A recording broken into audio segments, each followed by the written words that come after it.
Satu. Sama warahmatullahi wabarakatuh. Baik, adik-adik sekalian, eh, minggu lalu kita sudah membahas dan mendiskusikan terkait tentang problem pada suatu sistem. Nah, sekarang kita akan mendiskusikan lanjutan dari materi minggu lalu bahwa ketika kita sudah tahu masalahnya apa dan sudah tahu definisi masalah, mulai dari tujuannya kita definisikan. Lalu apakah ukuran tujuan itu tercapai atau tidak, itu kaitannya kan dengan efektivitas. Lalu kalau dia sudah efektif, ya kita coba cari cara yang lebih efisien. Ya, seperti itu. Nah, ada tools-tools yang akan kita pelajari di pertemuan kali ini untuk menganalisis masalah secara lebih holistik.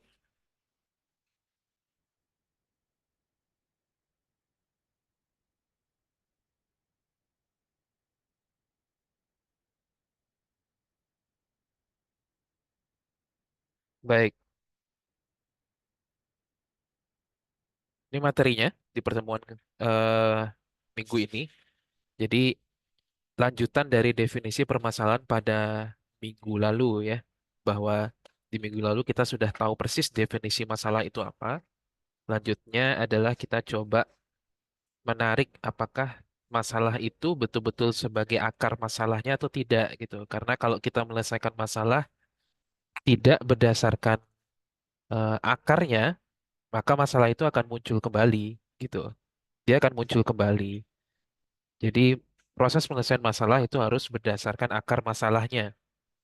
Jadi tidak boleh menyelesaikan simptomnya ya. Ya dampak dari masalah itu tidak boleh karena masalahnya tidak akan selesai. Kita akan diskusikan terkait root cause analysis, lalu boundary atau batasan sistem, berikutnya seven industrial engineering tools, serta terakhir itu adalah requirement analysis.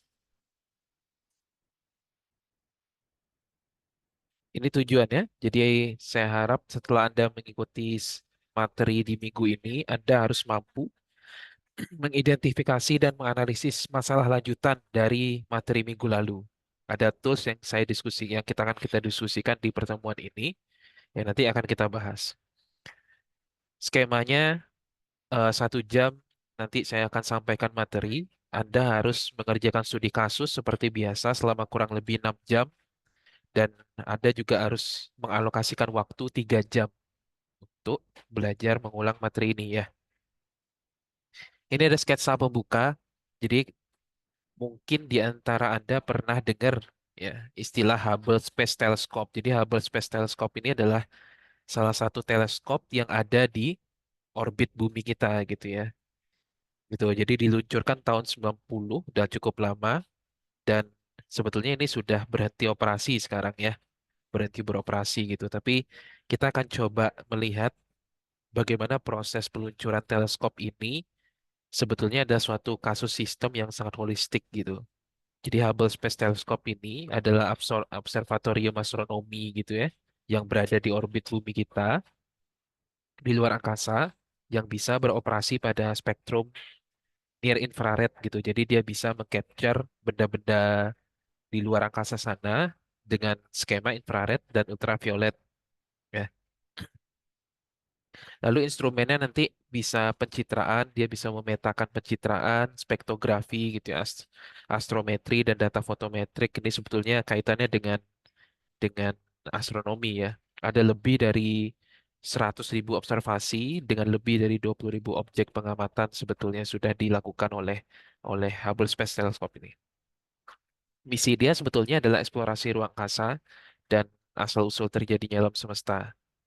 Jadi juga membantu mempelajari struktur alam semesta kita sebetulnya, menguji teori-teori fisika ya yang dilakukan oleh NASA dan mengungkap fenomena baru yang terjadi di alam semesta kita.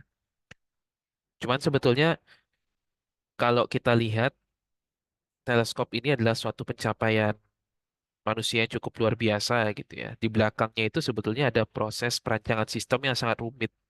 Jadi ada masalah yang terkait dengan politik gitu ya. Ada masalah yang terkait dengan anggaran juga serta kelembagaan. Serta mungkin ada juga kejadian-kejadian yang direncanakan oleh oleh NASA gitu ya, yang ternyata tidak seperti yang diharapkan. Nah, ini butuh butuh integrasi semua proses gitu. Jadi kalau kalau Anda merancang teleskop ini, itu tidak cukup sudut pandangnya adalah sudut pandang astronomi saja, tapi di situ terlibat juga teman-teman kita di teknik elektro, terlibat juga teman-teman kita di teknik kedirgantaraan, teknik mesin. Nah, tugasnya teknik industri adalah harus bisa melakukan orkestra ya. Orkestra itu maksudnya adalah dari berbagai bidang multidisiplin yang berbeda itu, teknik industri itu harus bisa meramunya sehingga tujuan eksplorasi ruang angkasa itu tercapai.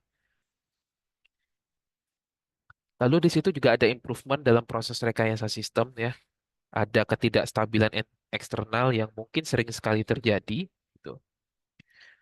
Pada proses pengerjaan ini, mereka menggunakan prinsip ya sebetulnya ini sudah cukup lama development, production, dan deployment. Jadi development itu dia mengembangkan dulu gitu ya, dirancang dulu ininya teleskopnya, dirancang dulu elektronikanya, dirancang dulu mesinnya dan lain sebagainya. Nah, itu proses development. Proses development itu kan melibatkan sekian banyak insinyur di bidang teknik ya. Lalu diproduksi, ya diproduksi di ya diproduksi ya, dibikin teleskopnya dan terakhir di deployment. Deployment itu diluncurkan. Nah, saat Anda merancang sistem, pada dasarnya tiga step ini akan Anda lalui. Jadi kalau kita ngerancang sistem apapun, mau ada di pabrik juga sama, kita rancang dulu, lalu kita produksi. Misalnya Anda ngerancang SOP itu, kan dirancang dulu, bikin SOP, sorry ya, kan dirancang dulu SOP-nya, lalu diproduksi. Produksi SOP itu maksudnya apa? Dibikin SOP-nya. Lalu deployment, deployment itu diuji cobakan dan dipakai gitu. Nah, mulai dari requirement and definition ya. Jadi kita tentukan kita itu butuh apa saja sih gitu untuk bisa mencapai misi kita ini, eksplorasi ruang angkasa melalui Hubble Space Telescope.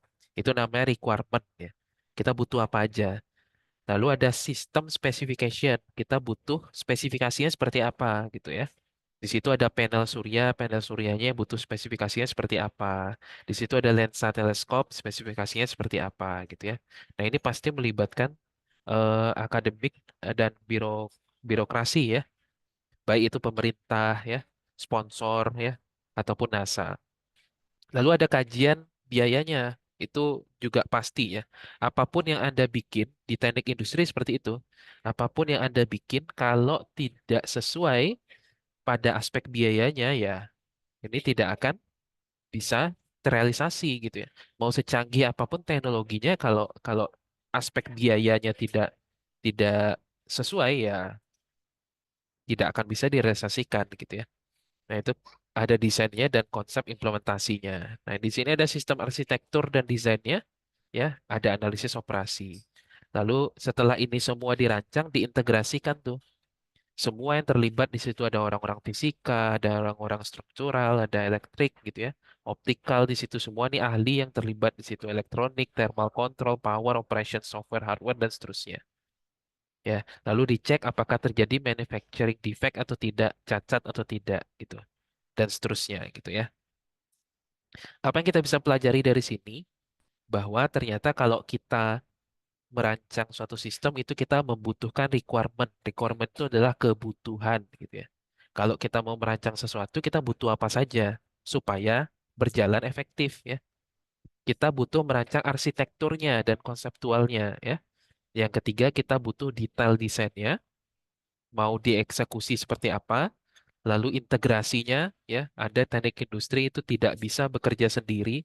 Namanya organisasi itu pasti melibatkan banyak orang dengan banyak kepala dan banyak sudut pandang yang berbeda kaitannya dengan latar belakang keahlian mereka. Lalu deploymentnya nanti begitu teleskopnya jadi gitu ya, begitu misalkan Anda bikin SOP, SOP-nya jadi itu harus diimplementasikan, itulah deployment, dipasang gitu ya. Nah, terus setelah diimplementasikan apa berikutnya? Dievaluasi itu post deployment ya. Di sini ada post deployment. Nah, di sini ada post deployment gitu ya. Lalu life cycle support dan menilai resikonya gitu. Itu kasus di Hubble Space Telescope ya, di balik semua pencapaian yang luar biasa, ternyata proses merancangnya tidak sederhana gitu. Lalu berikutnya kita akan masuk ke materi. Materi pertama adalah root cause analysis. Jadi root cause analysis itu apa? Itu adalah metode pemecahan masalah gitu ya, yang digunakan untuk mengidentifikasi akarnya. Ini yang saya sampaikan tadi. Kalau ada masalah, jangan selesaikan simptomnya, selesaikan akar penyebabnya. Kenapa? Karena kalau tidak Anda selesaikan akar penyebabnya, masalah itu akan muncul lagi. Gitu. Selesaikan akarnya dulu gitu ya. Tujuannya ya tentu saja mencegah masalah itu masalah berulang gitu ya. Terjadi lagi karena akarnya tidak diselesaikan gitu ya. Apa manfaatnya?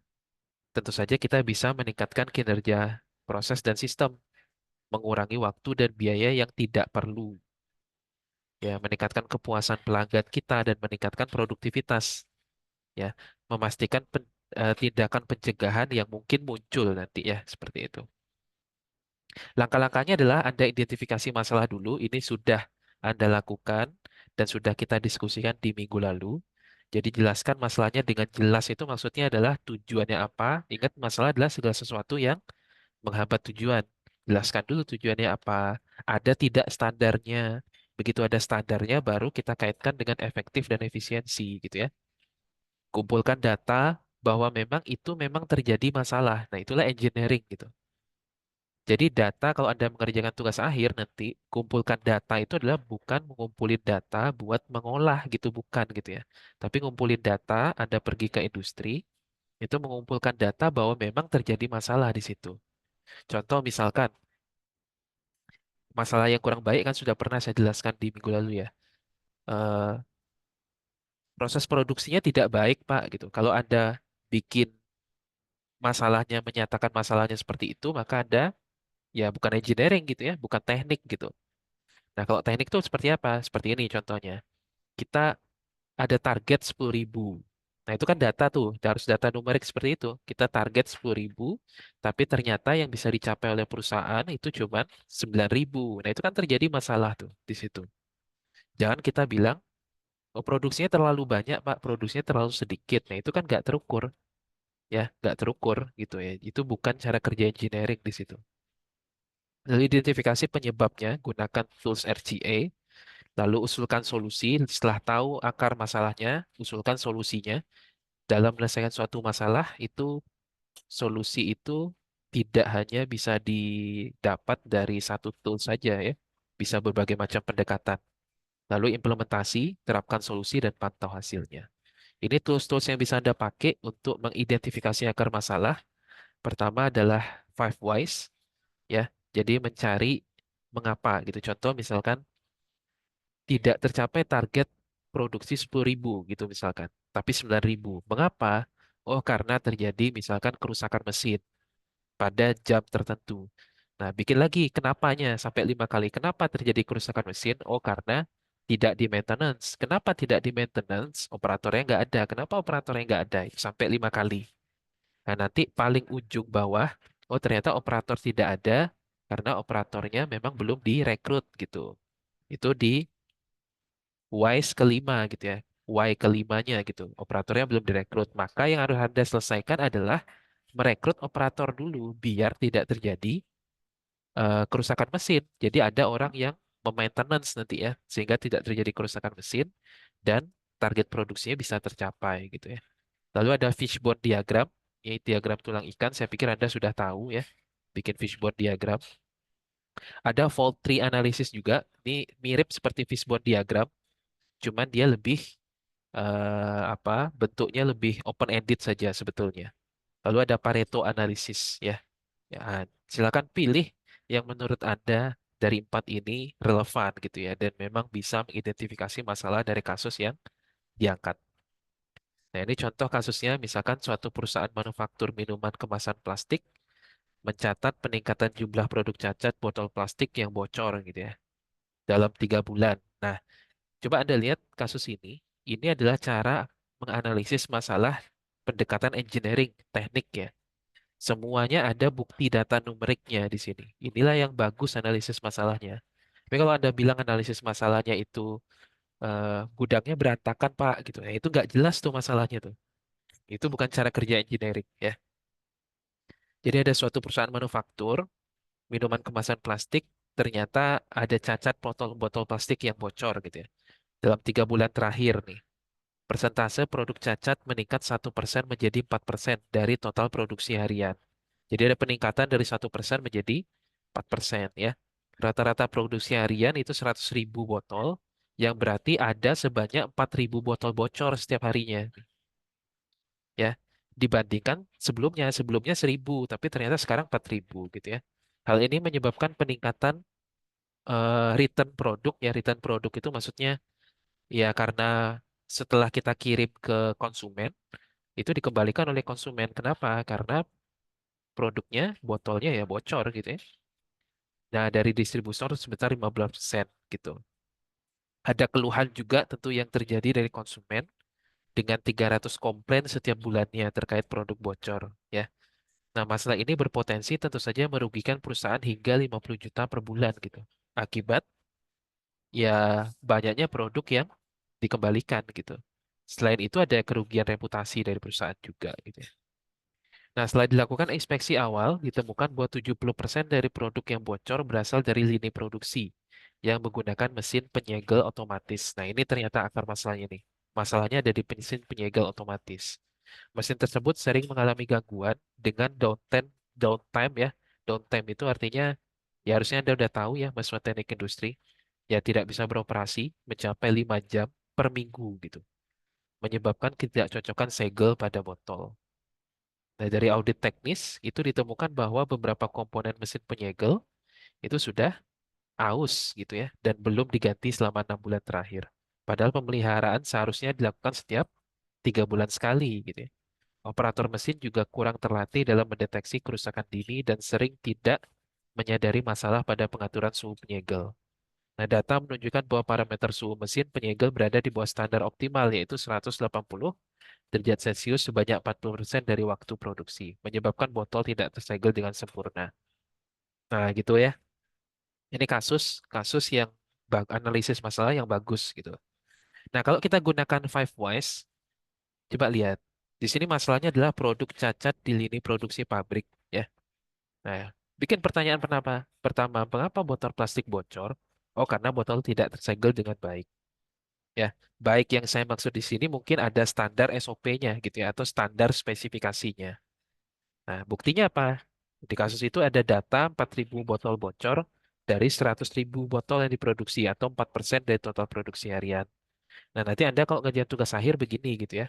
Jadi jangan ngumpulin data untuk diolah gitu, itu nggak benar di teknik ya. Tapi kumpulin data untuk membuktikan bahwa memang di situ ada masalah gitu. Nah, mengapa botol tidak tersegel dengan baik? Itu yang pertanyaan berikutnya. Karena mesin penyegel sering tidak berfungsi optimal. Buktinya apa? Mesin mengalami downtime 5 jam per minggu. Nah, memang ada data konkret yang membuktikan bahwa memang masalah itu terjadi gitu.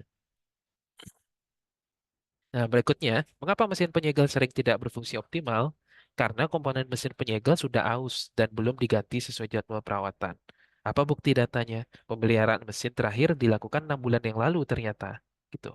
Mengapa komponen mesin menjadi aus? Karena tidak ada pelaksanaan penjadwalan perawatan rutin. Ya, pemeliharaan selalu terlambat setiap 3 bulan. Mengapa tidak ada pelaksanaan jadwal perawatan rutin yang ketat? Karena manajemen tidak memiliki sistem terintegrasi untuk pemantauan kondisi mesin dan jadwal perawatan. Nah, gitu ya. Gitu. Jadi data sistem pemeliharaan berbasis manual tanpa alarm otomatis untuk penjadwalan ulang. Nah, sehingga dari kasus ini, apa yang harus kita selesaikan? Bukan menyelesaikan di bagian sini, bukan. Tapi yang harus kita bereskan dulu adalah bikin dulu jadwal perawatan rutinnya gitu. Nah, ini dulu yang dibereskan gitu. Karena ini adalah akar masalahnya. Ya, botolnya bocor karena masalah mesin, mesinnya rusak karena tidak ada jadwal perawatan. Maka yang harus dibikin adalah jadwalnya gitu ya, jadwal perawatan dulu yang dibikin gitu. Kalau enggak, kalau Anda selesaikan, Anda perbaiki mesinnya misalkan gitu ya, Anda perbaiki langsung mesinnya. Jadi akan muncul lagi masalahnya. Kenapa muncul masalahnya? Karena akar masalahnya bukan itu, tapi adalah tidak ada penjadwalan perawatan sebetulnya gitu. Ya. Nah, jadi masalahnya adalah produk cacat di lini produksi pabrik. Akar masalahnya adalah tidak adanya sistem pemeliharaan otomatis, terjadwal, dan prosedurnya juga tidak ada gitu ya. yang menyebabkan mesin penyegel aus yang berujung pada botol bocor, gitu. Jadi definisikan akar masalahnya dulu. Ini pendekatan five whys. Lalu fishbone diagram, ya, biasanya fishbone diagram itu dikelompokkan menjadi manusia, mesin, ya, material, metode, lingkungan atau environment, ya. Ini nanti bisa Anda gambarkan sendiri. Saya yakin Anda tahu ya, fishbone diagram kan bentuknya, eh, fishbone diagram bentuknya adalah,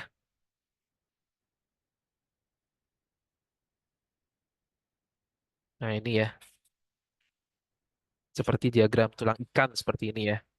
Nah, bikin diagram tulang ikan.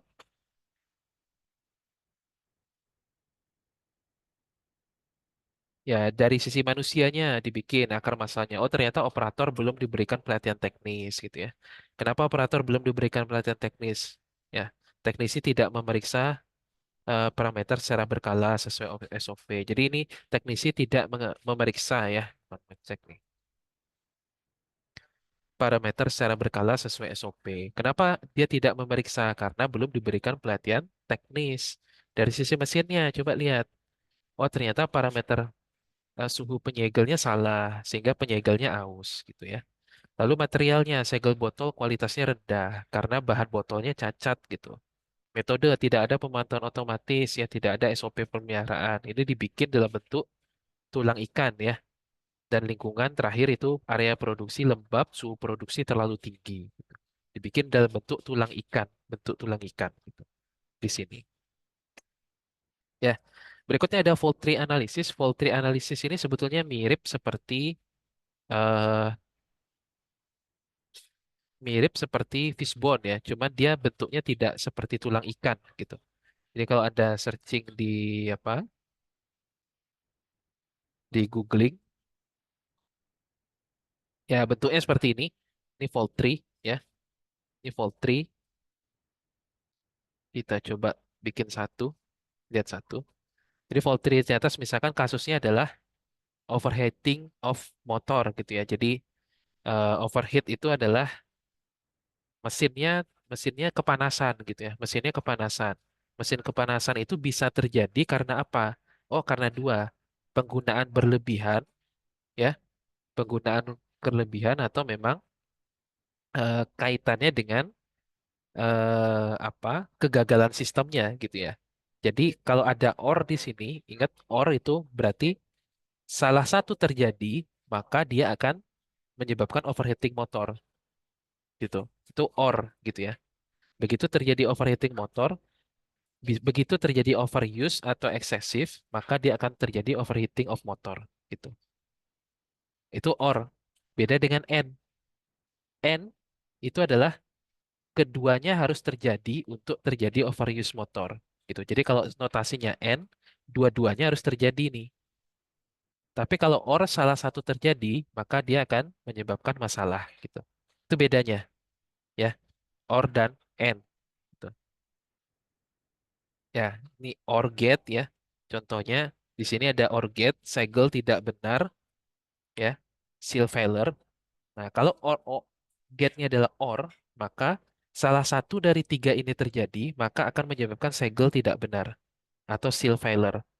Jadi kalau dia terjadi mesin aus, maka akan menyebabkan seal failure. Kalau bahan botol cacat, terjadi seal failure. Suhu mesin salah akan terjadi seal failure. Nah, beda dengan AND gate di sini. Operator tidak melakukan pemisahan.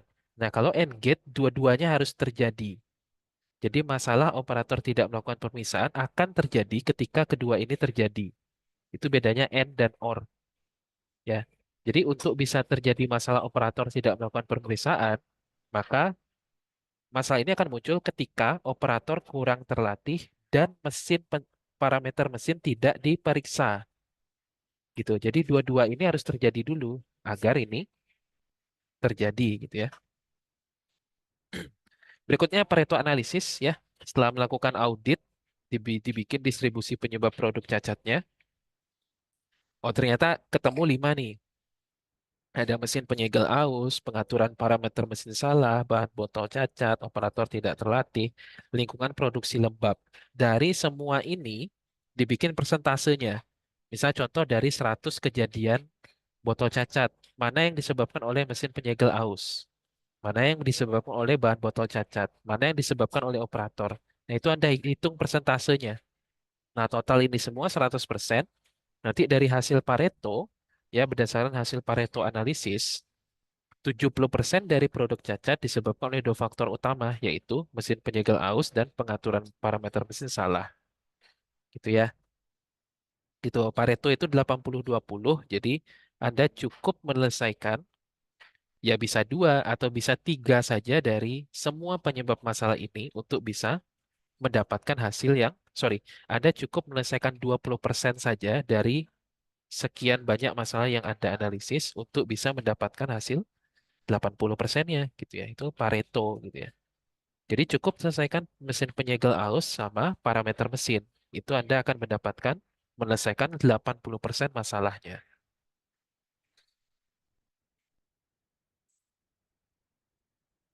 Cek. Oke, lanjut ya. Nah, berikutnya sistem boundary. Sistem boundary ini sebetulnya secara sederhananya adalah eh, batasan ya. Boundary itu kan bahasa Indonesia batasan gitu. Jadi batasan yang menentukan elemen mana yang termasuk pada suatu sistem gitu. Jadi kalau Anda misalkan apa menganalisis masalah kemasan tadi, maka dicek ya batasannya itu seperti apa saja yang akan diselesaikan. Batasan itu apa, Pak? Yang bisa dikendalikan oleh perusahaan. Contohnya mesin produksi. Ini kan bisa dikendalikan oleh perusahaan. Operator itu bisa dikendalikan. Material botol itu bisa dikendalikan. Pemeliharaan bisa dikendalikan. Dan kebijakan internal. Misalkan bikin SOP itu juga bisa dikendalikan. Nah, itu dibikin boundary-nya ya. Ya, di luar batas sistem, contohnya apa? Pemasok material, ini kan nggak bisa dikendalikan oleh perusahaan. Kondisi lingkungan eksternal gitu ya. Ada demo misalkan di luar gitu. Ya, itu kan tidak masuk pada aspek kajian masalah kita. Permintaan pasar atau customer ini juga tidak bisa dikendalikan gitu ya. Nah, itu jadi boundary itu adalah yang berada dalam batas sistem yang dikaji yang bisa dikontrol betul oleh perusahaan. Lalu berikutnya di dalam teknik industri, kita juga mengenal istilah Seven Industrial Engineering Tools, yaitu adalah tools-tools yang biasa dipakai ya selain root cause analysis tadi, ya ada beberapa tools lain yang biasa kita pakai. Pertama adalah flowchart, ya. Jadi sebelum Anda bisa mendefinisikan masalah, sebetulnya Anda juga harus tahu flowchartnya seperti apa gitu ya. Kalau di proses produksi bikin tuh flowchartnya seperti apa. Kalau di gudang bikin flowchartnya seperti apa gitu. Lalu Ishikawa ini fishbone ya, kita sudah diskusikan tadi. Ada juga statistical process control ya. Ini biasa dipakai untuk menggunakan apakah proses yang kita lakukan itu sudah berada pada berada pada kendali kita atau belum gitu ya. Itu statistical process control. Harusnya ini Anda sudah pelajari di kualitas mata kuliah kualitas ya. Lalu analisis Pareto ini sudah kita diskusikan tadi. Ada Six Sigma ya. Six Sigma itu adalah mencari apa pendekatan manajerial atau teknik statistik ya. Dia dipakai untuk meningkatkan kualitas dengan mengurangi cacat dan variabilitas gitu. Kegunaannya apa? Untuk mengoptimalkan proses, mengurangi variasi gitu ya. Ada kalau Anda misalnya bikin wafer gitu ya, ada wafer yang 15 cm, ada yang 10 cm gitu kan itu kan tidak variabilitasnya terlalu tinggi gitu. Ya, dengan eh, dengan target itu adalah target kepuasan pelanggannya itu minimal itu ya 3 koma cacat per 1 juta kesempatan gitu. Jadi kalau pakai metode Six Sigma itu yang ditarget adalah hanya boleh ada 3,4 cacat gitu per 1 juta. Jadi kalau ada 1 juta produk yang diproduksi itu boleh cacatnya hanya 3,4 produk saja gitu. Itu Six Sigma. Layout pabrik ya. Ini bisa Anda pakai juga. Ini mungkin juga bisa dipelajari di tata letak nanti ya. Jadi desain tata letak produksi ya, agar aliran materialnya itu sesuai dengan standar dan spesifikasi, mengurangi waktu perjalanan produknya di area produksi, dan meningkatkan K3 ya, K3 ergonomi dan sistem kerjanya. Berikutnya di ergonomi Anda juga sudah belajar analisis waktu dan gerak. Ini juga bisa dipakai untuk untuk apa pada proses analisis masalah, terutama untuk bikin SOP ya. Kalau ada bikin SOP itu mata kuliah atau materi analisis waktu dan gerak ini diperlukan gitu. Jadi nggak boleh kita bikin SOP tapi tidak ada standar gitu ya. Kenapa Pak harus pakai analisis waktu dan gerak? Ya karena kalau Anda nggak pakai ini, nanti target yang diset oleh perusahaan itu bisa jadi terlalu berat gitu ya buat buat karyawannya gitu. Jadi targetnya terlalu berat itu Anda harus tahu tuh. Setiap orang itu punya batas beban fisik dan beban mental yang bisa dia tanggung gitu. Itu ya. Jadi kalau kita ngeset targetnya itu di luar batas beban fisik dan mentalnya, maka yang akan terjadi adalah ya ini ya, angka resignnya akan tinggi tuh.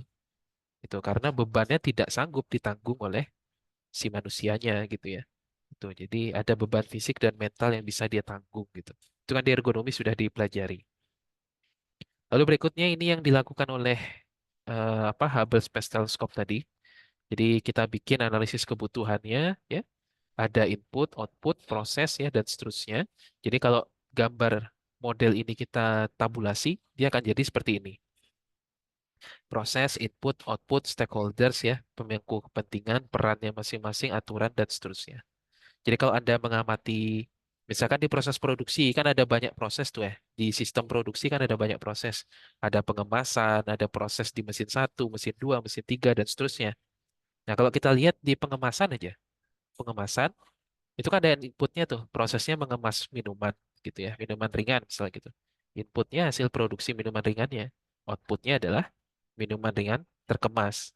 Siapa yang terlibat di situ? Ada operator pengemasan, ada operator produksi, ada manajer produksi dan lain sebagainya. Perannya apa? Ya, operator pengemasan mengemas, operator produksi yang melakukan proses produksi, manajer produksi merencanakan dan mengawasi, misalkan seperti itu ya. Lalu ada aturannya, pengemasan tidak boleh memiliki cacat sesuai SOP nomor berapa gitu ya. Itu ada aturannya. Misalkan harus apa mesin misalkan harus diatur sedemikian rupa ya. Itu kan aturan-aturan tuh ya. Lalu ada ancamannya, produk cacat gitu ya. Sumber daya ada kemasan operator, biaya operasional, pengemasan dan seterusnya. Tujuannya ya mengemas produk sesuai standar kemasan nomor bla bla bla bla bla gitu ya. Lalu batasannya ada batasan waktu, jumlah kemasan, operator, jumlah mesin gitu ya. Itu kan semua sumber daya yang terkait dengan yang tersedia untuk melakukan pengemasan minuman ringan ini atau untuk mencapai tujuan dari proses ini. Gitu. Ini materi kita. Ada pertanyaan?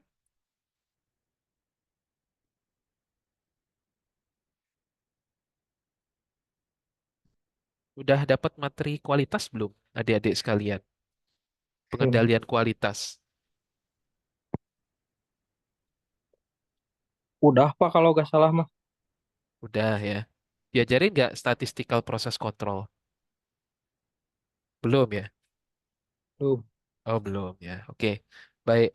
Terus berikutnya, kalau fishbone udah tahu kan ya? Pastilah harusnya udah tahu kalau fishbone. Insya Allah Pak. Ya, fishbone tahu gitu ya. Tapi kalau teknik yang lain kayak misalnya five wise gitu, udah pernah dengar? Belum Pak kalau itu. Oh, belum. Five wise itu, jadi selain fishbone, bisa juga pakai five wise. Atau bisa pakai fold tree ya tadi. Silakan pilih salah satu, nggak mesti dikerjain semua itu. Jadi pilih yang paling cocok aja. Kalau lebih cocoknya fishbone, pakai fishbone gitu. Lalu apalagi tadi ya, kalau di ergonomi, waktu baku, waktu standar kan sudah ya harusnya diajarin ya. Udah. Sudah ya. Itu bisa dipakai untuk bikin SOP itu, waktu baku, waktu standar gitu ya. Ada pertanyaan terkait materinya?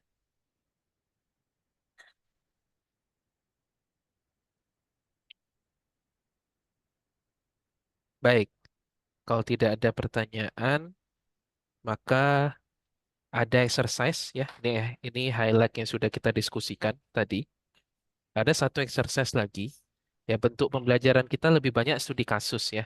Studi kasus, jadi ini materi dari saya sampaikan, ada contohnya. Dan lebih bagus Anda belajar real case, karena kan sebagian besar, atau mungkin seluruhnya ya, sedang sedang di industri gitu ya. Itu bagus gitu. Pertama gini, minggu lalu Anda sudah bikin analisis masalah ya. Mau masalah apapun kan bisa Anda pilih tuh. Mau sistem produksi, mau warehousing, pergudangan, PPIC, human resource, apapun lah yang Anda bikin gitu ya.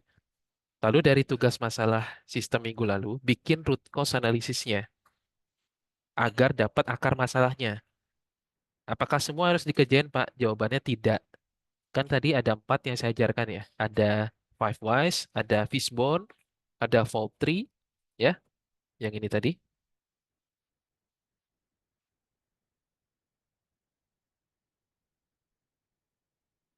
Ya, five whys, fishbone, fault tree, sama Pareto. Pilih salah satu yang menurut Anda relevan dengan masalah Anda. Targetnya adalah mendapatkan akar masalahnya. Ya, itu satu. Yang kedua, definisikan boundary-nya. Jadi masalah yang Anda definisikan itu, batasannya apa saja yang bisa dikontrol oleh perusahaannya. Oke, berikutnya, pilih dua dari Cyber Industrial Engineering Tools, lalu lakukan analisis berdasarkan tools tersebut. Jadi dari 7, pilih dua, gitu ya. Boleh Anda misalnya di sini sudah bikin fishbone di sini ya, di apa? Nomor satu sudah bikin fishbone, di tiga jangan lagi ngambil fishbone, ngambil misalkan Pareto atau SPC gitu, Statistical Process Control ataupun studi waktu atau apapun lah, pilih salah satu gitu ya. Dan terakhir bikin tabel requirement analysis. Nah, untuk bisa menyelesaikan masalah itu kita butuh apa saja ya. Jadi dari masalah itu kan udah ketemu nih akar masalahnya.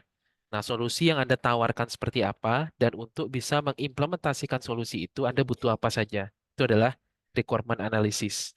Ya, bisa jadi proses untuk menyelesaikannya itu tidak hanya satu proses saja, bisa dua, bisa tiga, bisa empat, bisa lima, tergantung dari kasusnya, gitu ya. Ini adalah 4 exercise dari saya. Apakah ada yang ingin ditanya dari exercising ini?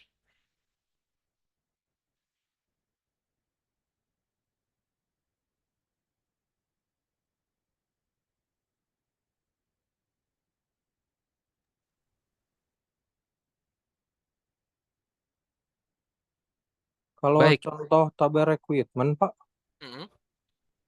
Ya, ya lanjut. Silakan pertanyaannya. yang nomor 3 juga bikin tabel, Pak. Oh, enggak. Nomor 3 enggak. Ini kan ada Seven Industrial Engineering Tools nih. Seven Industrial Engineering Tools kan ada diagram alir, ya. Ya, Ada Ishikawa, Fishbone. Ada Statistical Process Control. Ada Pareto. Ada Six Sigma. Ada Layout Pabrik, ya. Dari 7 ini, pilih dua. Pilih dua. Boleh, mau bikin diagram alir tambah Fishbone, boleh. Mau bikin diagram alir tambah Pareto, boleh. Mau bikin Six Sigma tambah layout juga silahkan. Pilih dua dari 7 ini. Sesuaikan dengan masalahnya. Lalu lakukan analisis berdasarkan tools ini. Contoh Anda bikin diagram alir flowchart nih. Diagram ya. alir flowchart gitu ya dari masalah itu gitu ya. Nah, bikin diagram alir flowchartnya. Itu satu, udah beres kan? Terus kedua, pakai misalkan bikin layout pabrik ya, bikin layout pabriknya gitu. Jadi bukan bikin apa tabel di sini. Jadi pilih dua, lalu kerjakan analisisnya berdasarkan dua tools itu gitu. Baik, Pak. Ada lagi yang mau ditanya?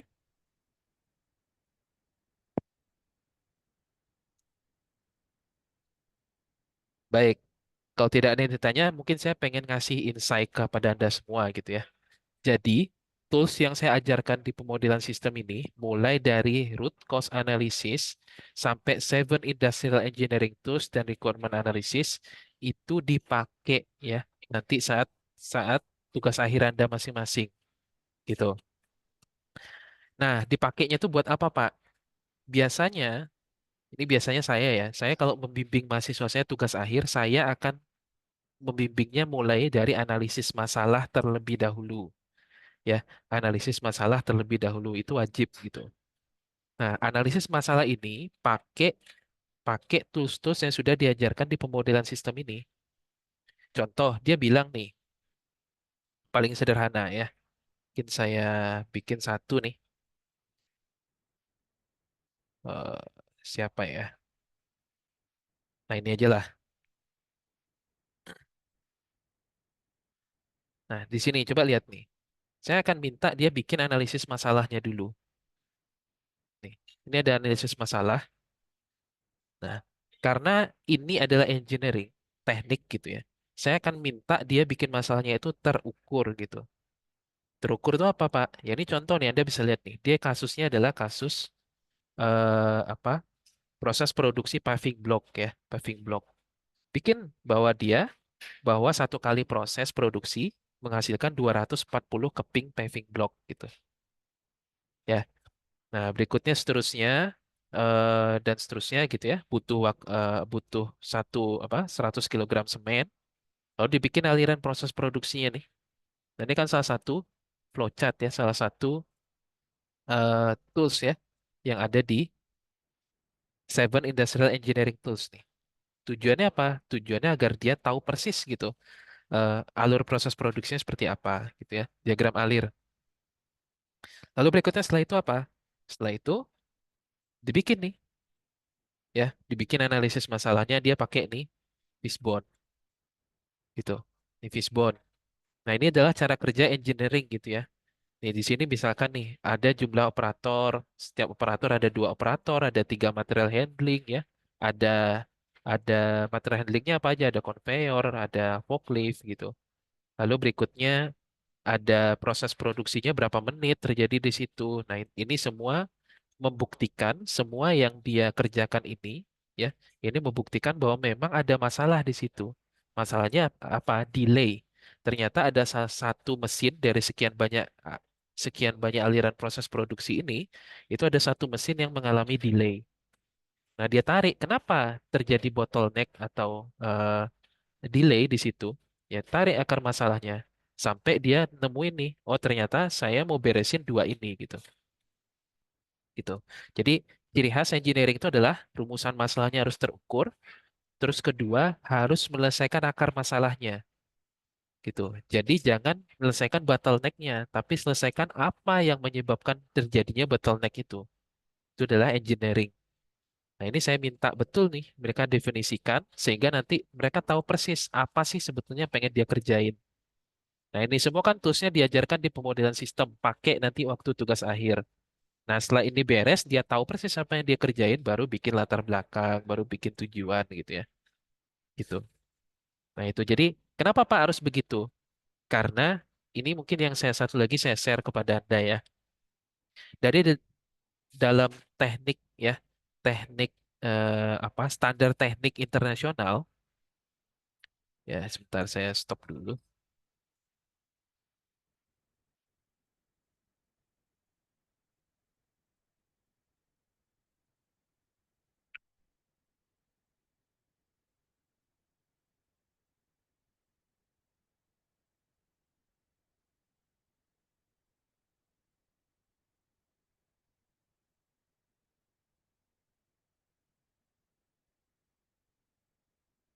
Oke, dalam standar teknik internasional, apa sih Pak yang membedakan ya? Apa sih yang membedakan teman-teman kita di manajemen gitu ya? Ada yang di manajemen eh teknik industri kan dibilangnya juga mirip seperti manajemen. Sebetulnya pada dasarnya teknik industri itu tidak linear sebetulnya dengan manajemen gitu. Tapi karena yang direkayasa adalah sistem terintegrasi, maka dia kelihatan mirip seperti manajemen.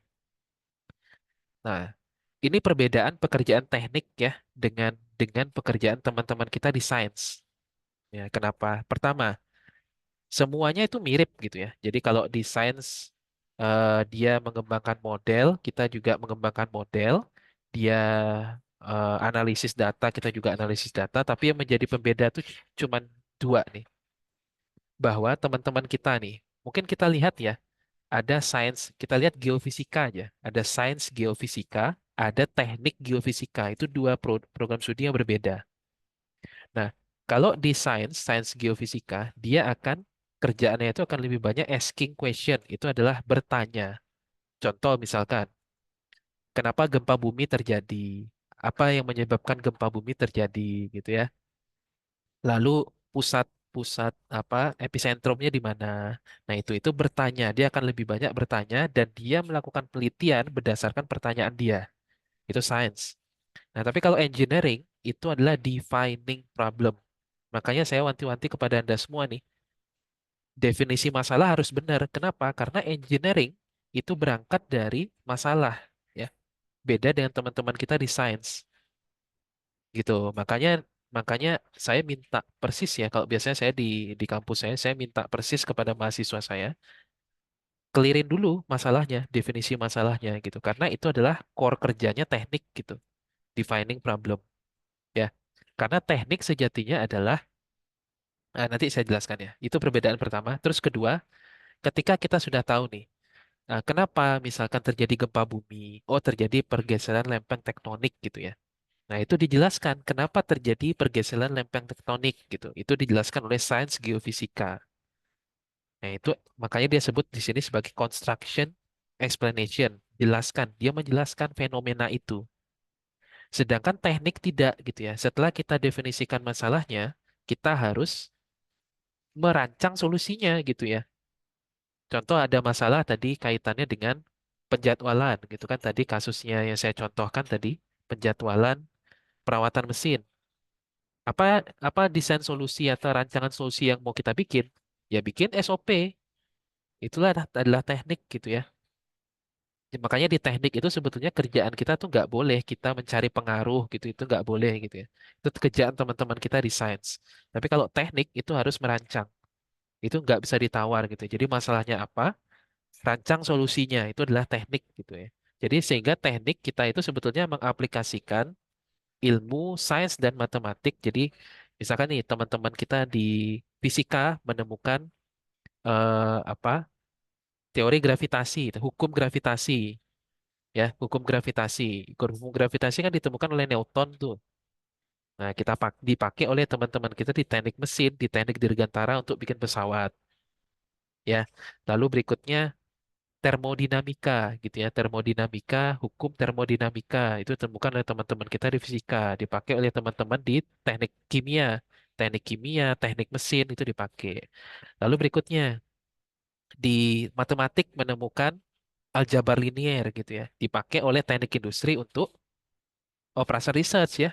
Operasi riset atau penelitian operasional itu dasarnya adalah matriks dan vektor di aljabar linier gitu.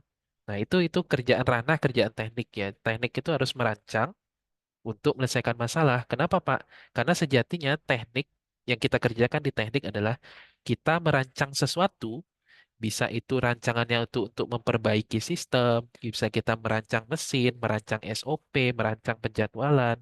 Tujuannya apa? Untuk menyelesaikan masalah yang terjadi pada hajat hidup orang banyak atau mungkin masalah yang terjadi di masalah-masalah yang mungkin terjadi pada manusia gitu. Nah, itu adalah teknik ya, ranahnya teknik gitu.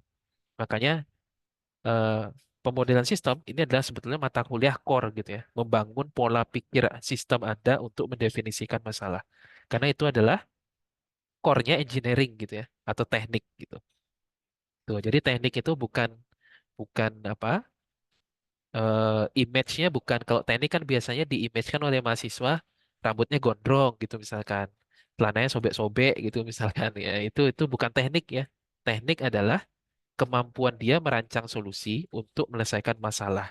Itu adalah core kerjanya teknik gitu ya. Kok teman-teman kita di sains, matematika, fisika, kimia, biologi, manajemen gitu mungkin ya, manajemen murni ya saya maksudnya, ilmu ekonomi gitu ya. Mereka tuh asking question, ya, mencoba bertanya kenapa suatu fenomena itu terjadi dan menjelaskannya.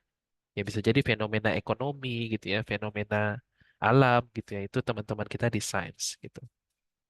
Nah, ini adalah standar teknik internasional. Jadi kalau Anda pergi ke Jepang, Anda pergi ke Amerika, semua teknik itu mengerjakan ini, ya, merancang solusi untuk menyelesaikan masalah gitu. Jadi kalau Anda teknik, sarjana teknik, tapi tidak bisa menyelesaikan solusi dan tidak bisa merancang solusinya, tidak bisa menyelesaikan masalah dan tidak bisa merancang solusinya, maka diragukan itu sebagai anak teknik gitu ya.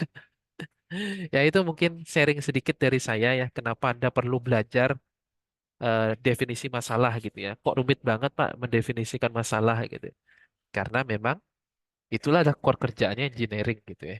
Nah, itu Anda pelajari kalau di teknik industri di mata kuliah pemodelan sistem. Ya, itu mungkin tambahan dari saya. Ya, kalau tidak ada yang ingin ditanya lagi, saya pikir sudah bisa saya cukupkan di kuliah kali ini. Silahkan feel free gitu ya. Kalau misalkan Anda pengen nanya terkait dengan exercise atau pekerjaan Anda, ya. Minggu depan kita ketemu lagi. Minggu depan kita akan belajar mulai masuk ke pemodelannya, ya. Mulai masuk ke pemodelannya, karena memang target saya di pertemuan 3 pertemuan awal ini adalah Anda harus bisa menyelesaikan, mendefinisikan masalah secara holistik. Baru kita masuk ke pemodelannya. Oke, baik. Terima kasih atas atensinya ya. Kelasnya saya cukupkan. Silahkan diselesaikan exercising atau latihan pekerjaannya dari case industri Anda masing-masing. Saya tutup. Terima kasih banyak. Assalamualaikum warahmatullahi wabarakatuh. Selamat siang. Waalaikumsalam warahmatullahi wabarakatuh. Ya, sama-sama.